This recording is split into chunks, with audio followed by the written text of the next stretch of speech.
welcome back to my channel. My name is Carly Stevens. I'm the author of the young adult fantasy Firian Rising, and this is English Nerd. So today in this edition of All About a Tale of Two Cities, I'm going to be talking about Book 2, Chapters 12 and 13. So that is the Fellow of Delicacy and the Fellow of No Delicacy. Now, since you've read these chapters, you know that those are both pretty ironic titles. The Fellow of Delicacy is all about Stryver, who is anything but, and the Fellow of No Delicacy is about Carton, who has been accused of having no delicacy when it comes to his relations with women, no delicacy of sensibility or anything. But we see in chapter 13 that that is also not the case. He's a lot more compassionate and sensitive than Stryver is. Now, these two chapters were published together in Dickens' journal all the year round, which is why I'm just doing these two, and it kind of finishes up a part of the story that began in the previous chapters with all of the suitors kind of being lined up for Lucie. We found out in two promises, for instance, that Darnay had intentions of marrying Lucie, and he goes to tell Dr. Manette his feelings. And then in a companion picture, Stryver announces that he is planning to propose to Lucie because he's very much like Gaston at the beginning of Beauty and the Beast, where Belle is singing through the town, and then Gaston says, "Here in town there's only she who is beautiful as me." That's Stryver all over. So we find out that Stryver plans to marry Lucie, and we know from different reactions and things that Carton has said that he really likes Lucie as well. But instead of actually going after her, like the other two men are doing, he instead is just harboring these feelings in his heart, but he's fairly bitter because his two rivals in love he considers to be above him. So Stryver is more successful, and Darnay is just a better man than he is. So let's dive into some of the details of chapter 12, the Fellow of Delicacy. In the second paragraph, we see that Stryver thinks about his relationship with Lucie, such as it is, as a sort of court case. There are certain facts that are true about him, and because of those things, there's just no way that she would decline him. It's a cut and dry situation. He says, he doesn't say, but it says, as to the strength of his case, he had not a doubt about it, but clearly saw his way to the verdict. Argued with the jury on substantial worldly grounds, the only grounds ever worth taking into account, it was a plain case and had not a weak spot in it. So he's very excited. He goes over to Soho, the house in Soho, a couple of times actually, and every time it seems like Lucie is inexplicably gone doing something else, which tells me that she's avoiding him. Understandably, because he is egotistical and does not consider anyone but himself. Even when he told Carton in the previous chapter that he planned to marry Lucie, he said, I've planned to please myself in this matter. It's good fortune for her and good for me.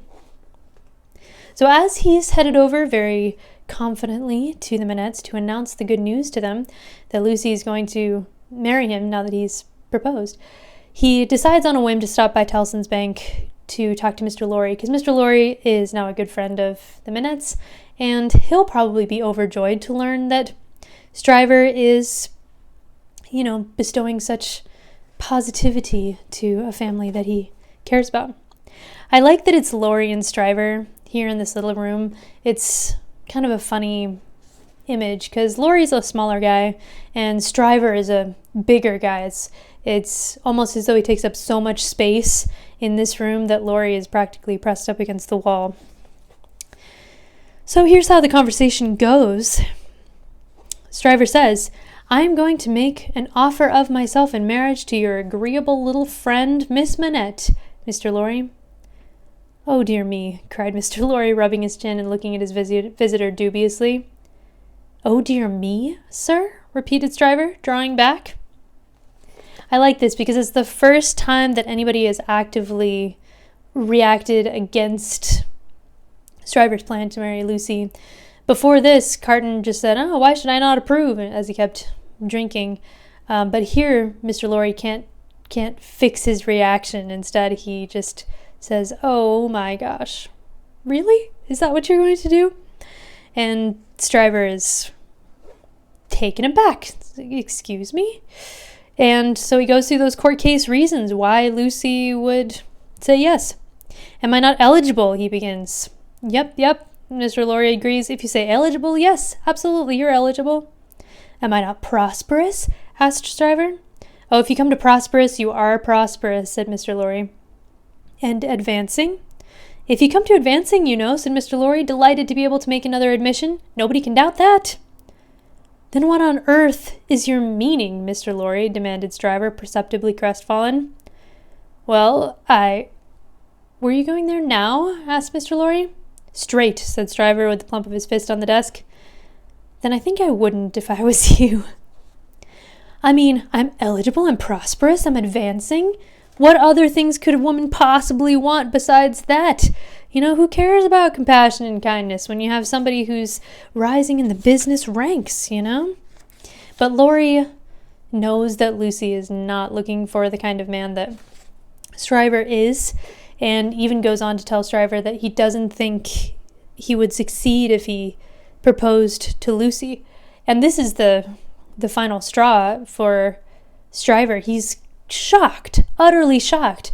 And instead of looking at why that might be in himself, he turns it on Lucie and he says, "Okay, is it your opinion, Mr. Lorry, that she is a fool? Like, is she that stupid?" And to Lorry's credit, he confronts Stryver about this and says, "Excuse me, if you say anything like that about the young lady in my presence again, then I will give you a piece of my mind," which for Lorry is a substantial threat. "I will give you a piece of my mind," because he's always tries to be civil and businesslike and not offend anyone. But he is so upset by the way that Stryver is talking about Lucie that he feels like he has to stand up for her, which is pretty fantastic. It also shows that Lorry, our Enlightenment figure who's all about reason and logic and business, has found something of a heart. He cares for somebody. He cares for Lucie in this fatherly way, and she, kind of like she is the one who helped her father back to life, and we'll see in the next chapter, brought a sense of hope and possibility to Mr. Carton. She is the one who influences everyone around her for the better. She doesn't do a whole lot, to be honest, but everybody is influenced for good by her. So he has a heart somewhere in there. He still is very logical, but he is not as strict of an Enlightenment figure as he was at the beginning. So Lorry makes this offer. He says he'll go to Soho and just kind of test the waters for Stryver. He'll see if he'll be accepted, and then he'll report back that night and let him know. So he doesn't have to suffer the shame of being rejected if he goes in blind. Interestingly, Stryver, when he goes home, ends up changing his mind. He doesn't want to risk the idea that she might reject him, and so to protect himself and keep his ego intact, he turns everything on her and makes it sound like, well, he has thought the better of it. He knows that everybody's going to be sad that they're not together, but he is glad that he's dodged that bullet. So he says it this way. In an unselfish aspect, I am sorry that the thing is dropped, because of course Lorry comes back and says, I was right, she would not have said yes. In an unselfish aspect, Stryver says, I'm sorry that the thing is dropped because it would have been a bad thing for me in a worldly point of view. In a selfish aspect, I am glad that the thing is dropped because it would have been a bad thing for me in a worldly point of view. It is hardly necessary to say I could have gained nothing by it. She is not rich. There is no harm at all done. I have not proposed to the young lady, and between ourselves, I am by no means certain on reflection that I ever should have committed myself to that extent.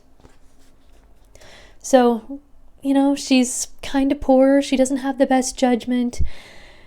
I think I got out of this pretty good, although I'm sure you're sad, Mr. Lorry, and Dr. Manette and the family will no doubt be sad because they're losing me, but it's all for the best. I mean, he twists everything really the wrong way around. And that's the end of their would-be romance. Stryver and Lucie, he just decides against proposing because he doesn't want the disgrace of being denied. And that brings us to chapter 13, the Fellow of No Delicacy. I said at the beginning of this video that refers to the slights that Stryver has put on Carton over and over by saying that he is not a man of delicate sensibilities, whereas I am much better with the ladies. We see that's not true. We also see a nice contrast between the selfishness, just through and through, the selfishness of Stryver's pursuit of Lucie and the selflessness of Carton's love for Lucie. I'm not going to call it pursuit because it's not. So Carton has been hanging out at the house at Soho off and on for months, just being there, leaning against windows and making sulky comments and whatnot for a long time, but he hasn't actually made any sort of move to explain his feelings to Lucie. But on this night, he decides to do it. He knows that she's going to be by herself, and she's the only one that he wants to know his secret love for her. So he goes in, and he's looking so haggard that Lucie says, "Oh my gosh, are you well? Are you okay?" And Carton says, "Oh, you know how I live. I'm an alcoholic insomniac, and so of course I'm not doing great. It's not a great lifestyle." And Lucie says, "Do you really need to live that way? Isn't there a better way to live?" And it's the perfect segue into what Carton wanted to tell her, which is that she is somebody who actually has inspired in him this desire to be better, at least temporarily. He says, "There's really no hope for me. I'm like one who died young. All my life might have been," which is infuriating because it's not true. He could change his life, but he's given up on it. It's like the end of the Jackal chapter where he just is weeping because he realizes what he could have been and what he isn't, and feels incapable of changing. He is capable of change, just like anybody is, but he feels like he is not. So he, with all that in the background, he tells her, "If it has been possible, Miss Manette, that you could have returned the love of the man you see before you, self-flung away, wasted, drunken, poor creature of misuse as you know him to be, he would have been conscious this day and hour, in spite of his happiness, that he would bring you to misery, bring you to sorrow and repentance, blight you, disgrace you, pull you down with him. I know very well that you can have no tenderness for me. I ask for none. I'm even thankful that it cannot be." In the same breath, he admits his love for Lucie, and he says that he's glad that she can't return that love. She deserves so much more out of life than to be tethered to somebody with such low habits and morals as himself. Now, she has inspired good things in him, but he's afraid that instead of him coming up to her level, he would just drag her down. And so he wants her to know that she has been the inspiration of considering changing his ways, and that she has been the last dream of his soul. What a line. The last dream of his soul.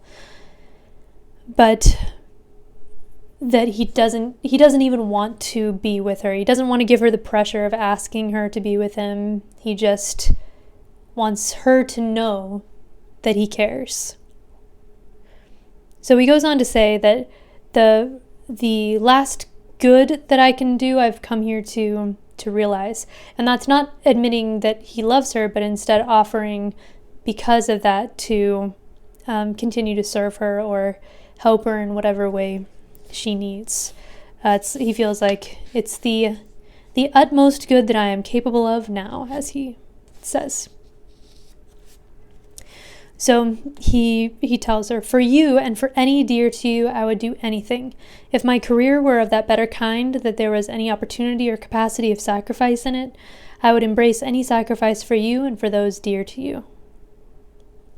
I don't think that he lies to himself. I think that he understands that she's going to end up with Darnay, the person who is really the best for her. And yet he says he would do anything for her and for those who are dear to her, Dr. Manette or whoever, if they were to call upon him. This is as selfless as you can get. I mean, he isn't even expecting to get love in return. He just plans to spend his life as much as possible in helping her, or being available to help her in whatever way. I mean, he's already, if she is going to end up with Darnay, he's already helped pretty substantially by saving Darnay's life the first day that they met. It wasn't that much of a sacrifice showing his face at that trial and turning the verdict, but still, he's done some good already with his lawyerly career.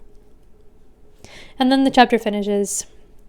"Oh, Miss Manette, when the little picture of a happy father's face looks up in yours, when you see your own bright beauty springing up anew at your feet, think now and then that there is a man who would give his life to keep a life you love beside you." So just keep that on the back burner. Know that any time, anything that you need, I will be there. So one of the major motifs in this story is love and the selflessness of love. We've already seen that with Miss Pross and a little bit with some other characters, but here we see a great example of this kind of selflessness. He tells Lucie to keep all of this a secret, just hang on to it in case you need it, but it's an important chapter. If you're studying this for the first time, you want to note chapter 13. It's a big one. All right, well, that is that. Like this video if you like it. Make sure to put any comments or questions that you have down below. Subscribe if you haven't already, and I'll see you very soon.